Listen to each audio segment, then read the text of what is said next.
सोलिफु 2022 मायथाइया रुंगलांनो गेजेराव माखासे सानल' दंसै नंगौ बोसोरफ्रोमबो गोजाम बोसोरखौ बिदाय होनाय आरो गोदान बोसोरखौ बरायनायनि लोब्बाय रायजोनि मोनफ्रोमबो पिकनिक जाग्रा थावनिफ्राव सुबुंफोरनि रंजा बाजानायखौ नुनो मोनबोदों। बे नोजोरजों चिरां जिल्लानि भारत भुटान सीमानि बेंटल टुक्राझार ओनसोलनि साखाथियाव थानाय आइफवालि पिकनिक स्पटखौ बेखेवनो साखाफारा जाबाय। सोलिफु डिसेम्बर दाननि फैगौ 10 अक्ट'खालि आइफवालि पिकनिक स्पटखौ गाजा गोमजायै बेखेवनो साखाफारा जानाय बाथ्राखौ दिनै खौरांगिरि मेलनि गेजेरजों फोरमायना होदों।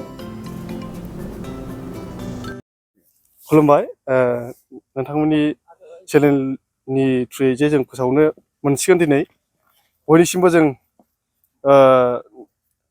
जोंनि खुलुमनाय आरो अननायखौ जासिहरबाय आरो दा जोंनि मोनाबिलि दिन्थिफुंनायाव जों लिंहरनाय जादों सिंगार हिसाबै फुकन बर' आरो मोसागिरि एक्ट्रिस हिसाबै जों दानि शर्ट मुभि गाग्रा मनिषा मुसाहारि आरो एक्टर हिसाबै दा जाखांफुनाय सेंग्रा बिग्राय ब्रह्म आरो बेजों लोगोसे लक्ष्मी ब्रह्म आरो बेजों लोगोसे आरोबाव दंबावो फुंबिलि बसुमतारी।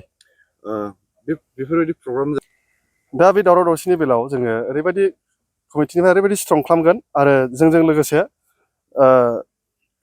जोंनि सरकारनिफ्राय आउटफोर्सनिफ्राय जोंनिफ्राय थोजासे जोंखौ सहाय होगोन मदद होगोन बा जोंखौ माने प्रसासनजों लोगोसे बा जोंनि कमिटिजों बिराद स्ट्रिक्टयै जों माबा खालामनाय जागोन आरोखि। नोंथांमोननि आइफवालि पिकनिक स्पटआव मा मा सुबिदा दङ आरो नायनो थाखाय मा मा जायगाफोर दं आरो बिनि नायथावथाव माबाया माबायदि?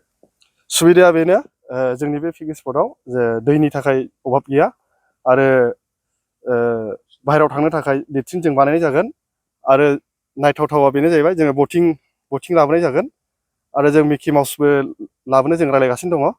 बे थिग जाथ'वाखै जागोन आरो बेजों लोगोसे आरो माखासे डेक'रेसन जों बानायगासिनो दङ बानायजोबनो हायाखै आरो बेयाव दङ जाहैबाय आरो दा कनस्ट्राक्सन आरो जागासिनो दं सोलिफुगासिनो दङ बियो 900 मिटार बियो ब्रिज बे आइ नदि ओरै थुक्राझारनिफ्राय फैनानै बियो ओरै फाथाबारि मावफार उगुरि थांनाय लामा बे ब्रिजखौ बानायगासिनो दङ। बे बारा गोबाव नांला बे ब्रिजआ हासिगोन बेखौ नायनो हागोन बयबो मोजां खामानि सोलिगासिनो दं बेयाव। थांनाय बोसोराव गोबां दा जों थांलाय फैलायनि थाखाय जोङो बेब'स्था खालामनाय जाबाय माने बास फैनो थाखाय जोङो हाबनो हानायनि थाखाय जों बेब'स्था खालामगासिनो दं हम पाइप होगासिनो दङ। दैयाबो देग्लाय एसे मोजाङैनो सुबिदा होदों दैया माने बांद्राय गिदिर थाखाय आगोलावथ' जों दैया गिदिर थादोंमोन खिन्थु एबार दैया एसे फिसा दङ आरो बिनि थाखाय जों हम पाइप होनो हागोन आरो जों बानायगासिनो दङ JCB होगासिनो दं जोङो ओमफ्राय लामाखौ जों थनथना बानायगोन आरोखि। नाम्बारखौथ' होनो हागोन प्रब्लेम गैया माने जोंनि पिकनिक स्पटनि कमिटिनि नाम्बारखौ हरनो हागोन आङो। नाम्बारा फार्स्टआव आङो होसिगोन 700-288-5260 700-288-5260 बेखौथ' सरखारनिफ्रायनो माना होखानाय सरकारा जा माने रुल्स होगोन जों बेखौनो फालिगोन माने सरकारा जेरैबायदि जोंखौ बिथोन होगोन बेबायदि जों खालामगोन जों स्ट्रिक्टयै माने जों कमिटिनिफ्राय स्ट्रिक्ट माने जों माबा खालामनाय जागोन आरोखि डिउटि खालामनाय जागोन। नोंथांमोननि पिकनिक स्पटआव मोनफैनो थाखाय लामाया बबेजों हाबनांगौ? जोंनिया चिरां डिस्ट्रिक्ट हिसाबै मेन चिरां डिस्ट्रिक्ट हिसाबै जोंनाथ' काजलगाव सेन्टारा डिस्ट्रिक्ट सेन्टारा काजलगाव जानानै बेंटल फैनानै थुक्राझार हायार सेकेन्डारि राइट साइड टार्न लानानै सिदा फैबानो मोनफैबाय आरो ओरै खासिख'थ्रा जानानै फैबाबो बेंटल हाबनानै थुक्राझार फैनानै हायार सेकेन्डारि स्कुलजों राइट टार्न लानानै सिदा सानजाजों फैबानो मोनफैबाय आरो। गसाइगाव आरो क'क्राझार फैबाबो गय लामाजों फैनो हागोन। गसाइगाव क'क्राझारनिफ्राय फैयोब्लाबो खासिख'थ्रा जानानै फैनो हागोन।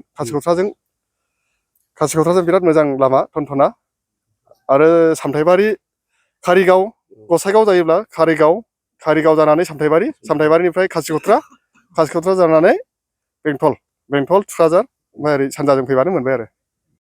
नोंथांमोनखौ जोङो लिंहरनायनि गुबै खारनानो जाबाय जोंनि आइफवालि पिकनिक स्पटआ फैगौ डिसेम्बर मासनि 10 थारिखआव जोङो खुलिनो थाखाय लाहार फाहार खालामनाय जाबाय।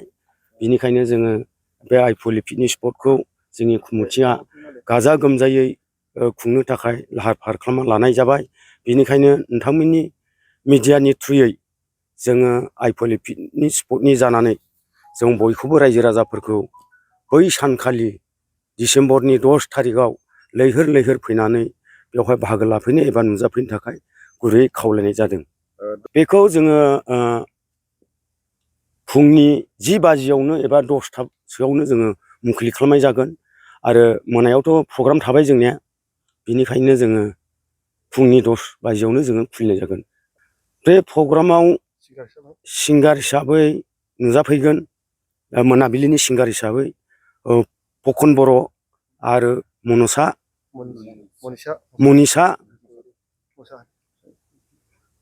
मोसाहारि लकेलनि मोसागिरिफोरबो दङ आरो जोंहा एसे दामग्रा देग्रा दास बावैसो जोङो खोनानो मोन्दों आरो बिथांमोनाबो फैनो नागिरदों। नोंथाङा सानाय सुनाय बेरामनि जेंनायाव गोग्लैदों नामा? जुदि नोंथाङा सानाय सुनाय दंब्ला जिंगा सिनांगौ गैया। चिरां जिल्लानि बेंटल गेट साफागुरियाव दायो एसआइ निउर' थेरापि सेन्टार दंसै। बे थेरापि सेन्टाराव नोंथाङा गोरलैयैनो देहानि सानाय सुनायखौ फाहामथाय लानो हागोन। बे आथिं सानायानो जाग्रोदों, ओमफ्राय जानाया एसे सिगांनिफ्रायनो जाखादों, ओमफ्राय बिदिनो गुबुन गुबुन मुलि जाबाबायदों, ओमफ्राय हामाखै। दिनैनि ट्रिटमेन्टआनो आङो एसे मोजां मोनसिनबाय। जेरै सिं सानाय, आफादावरि सानाय, मोदोम जरा सानाय, आइजोफोरनि जेंना, खर' सानाय बायदि बेरामखौ फाहामनाय जायो। लोगोसेयैनो बे सेन्टाराव थानानै फाहामथाय लानो हानायनिबो सुबिदा खालामदों। नोंथांमोनहा एसआइ निउर' थेरापि सेन्टाराव फाहामथाय लानो गोसो दंब्ला नैबे मबाइल नम्बर 7620160459 नङाब्ला 9476 977 956 आव थोंजों सुलाद लानो हागोन।